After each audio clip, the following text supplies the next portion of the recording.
Hello and welcome back to another episode. I am the Crazy Flippin' Mom, and today we're talking about selling on Walmart.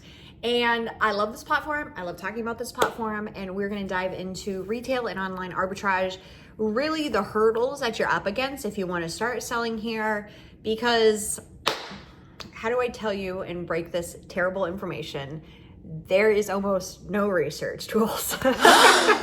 So let's just get that out of the way. Okay, and when you say, let's talk about Walmart, well, I should say, when we talk about Amazon, there's so much. I could talk for days on the platform, on sourcing on Amazon, and then all of the tools, days and days and days.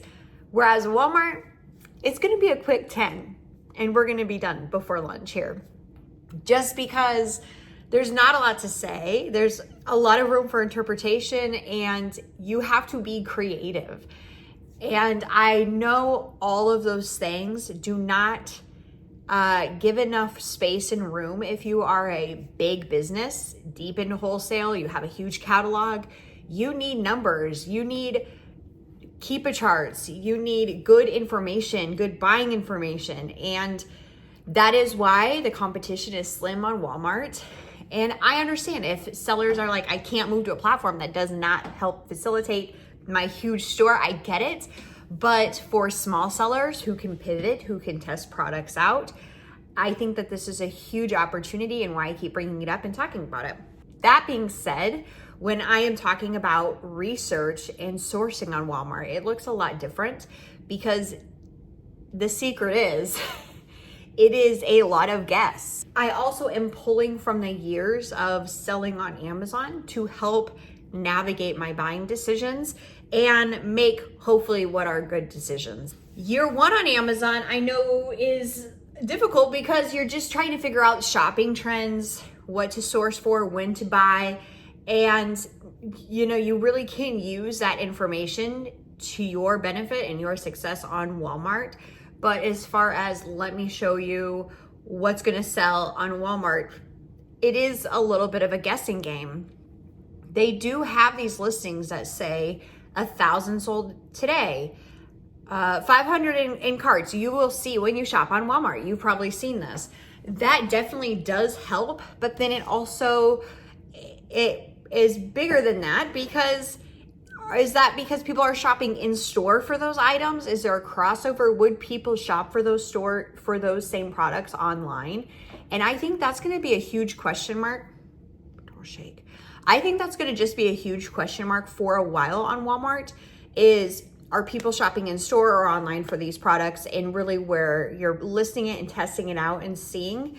So that's a big thing. The next topic, conversational piece when it comes to Walmart, is if it is selling on Amazon, it's going to be selling on Walmart. So can you use the same data, the same information, the same keep charts, and then just push those listings onto Walmart? I say yes. And I've tested this theory out the last year pretty successfully. I will say last summer, liquid starch was trending.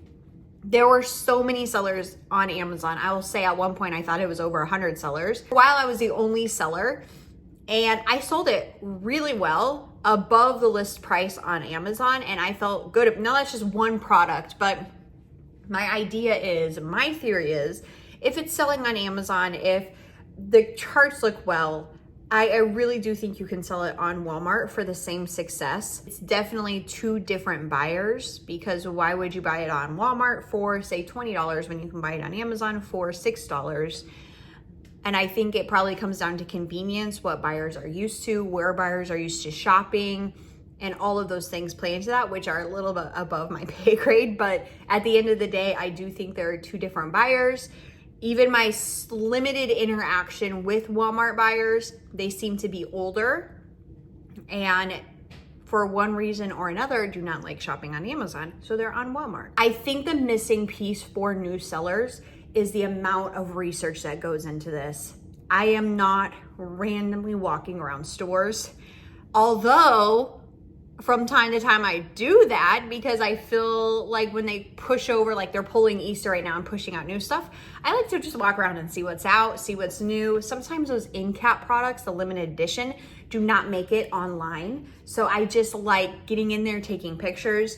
But for most of my research, it's going in to look for products I already know are going to sell, have sold in the past. I want to see if they have them in stock again, and maybe just play with the idea of how much I have in stock. Should I list them on Walmart, test it out, and go that route? When I am going into a store, I am scanning the products I see.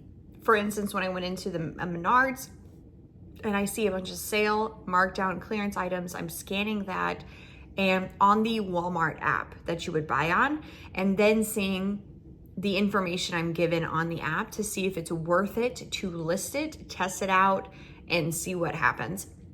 Now, I will say some of the things I look for is that there are other sellers on the listing. If I am scanning on the Walmart app, it's always a little bit of a good news, bad news situation when I see other sellers on the listing. It's good news because I know I can actually jump on and sell that product. Not every product you can get on and sell, but also, do I want competition? No. But for the most part, if I see another seller, they're not trying to take out the price, I can get it, list it, and then test it out and see what happens. And if it does well, then I can send it over WFS, which is basically their Walmart fulfilled like FBA program. And that's a really good start in adding new listings to your catalog.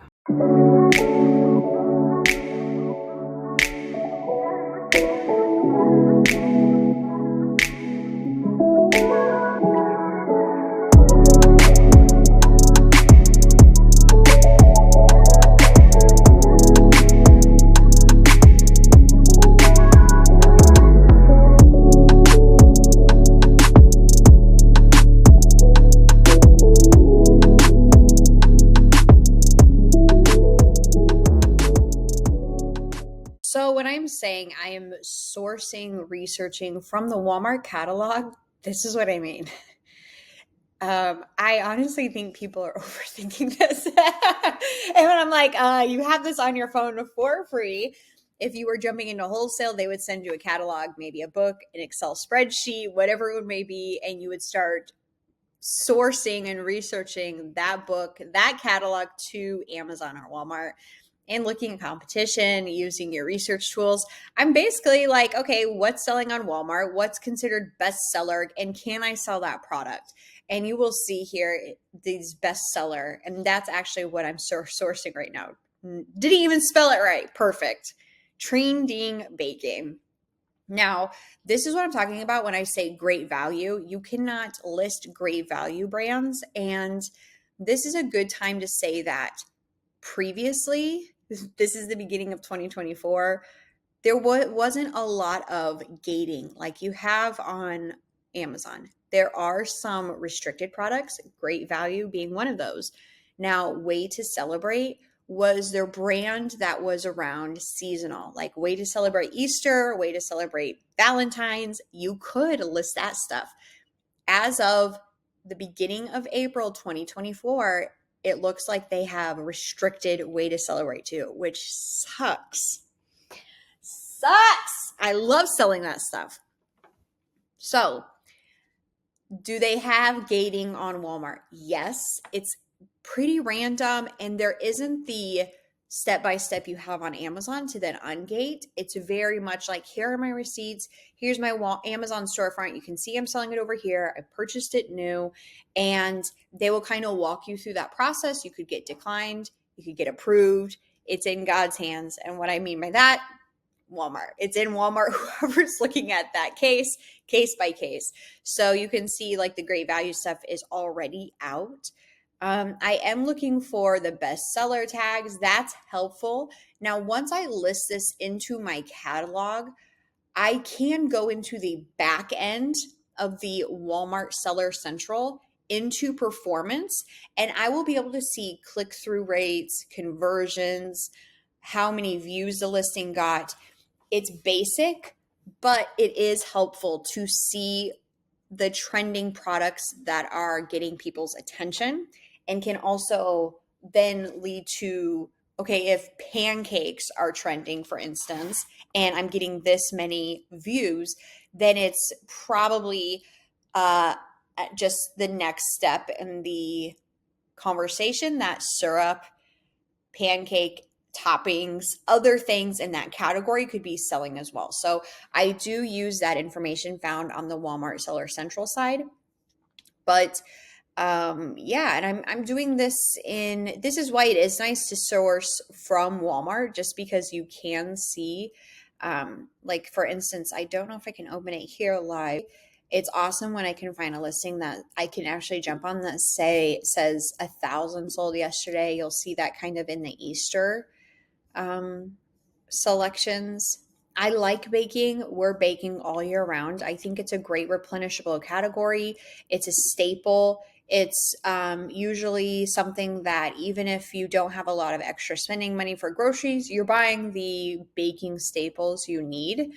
And they are just kind of on Amazon and now on Walmart, just a staple in my catalog. I'll find what people seem to be using, and that can change from year to year. Sometimes there's a shortage that's driving it. Sometimes it's TikTok that's driving it. Like people are getting the Dolly Parton, for instance. Who doesn't love Dolly Parton? All right. So that is kind of it on this side of it, though. Okay, this is what I'm talking about. When you do jump into the Walmart Seller Center side of it, you will only be able to see this information on the listings you add to your catalog. But if you go into performance, it will show you obviously the offer conversion, the page views, and you'll even be able to see the refunds on the listing. If I scroll over the sales, the canceled orders, all of that is just nice information that you can use to decide, are people being driven to this listing and then purchase it, and then they're actually confused because they think it's an actual 12 pack and not just 12 items in one pack, and so there's canceled orders? Or is this actually a good category, good product? Is being pushed. So a lot of times listings are being pushed because of a TikTok that's going viral, that then now people are wanting this product. So I do use this probably the most in the seller center side of Walmart, just to see what's selling. You'll see a lot of these things are really moving. Easter just finished.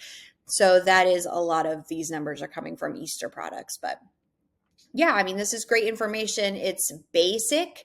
I'm just using what I have available to me right now. So I hope this helps. Thank you for watching this. I hope it has been helpful. If you are interested in learning more about selling on this platform, how to list, how to create listings, the fees, all the ins and outs, how to list, how to get approved, April 6th, I will be teaching a live, I'm sorry, my dog is now eating and drinking and running during this time. April 6th, I will be teaching live a crash course I created for the Crazy Flippin' Mom community, and we added public tickets. I will put a link. You can grab one below and join us live. Thank you for watching. I will see you next time. Bye.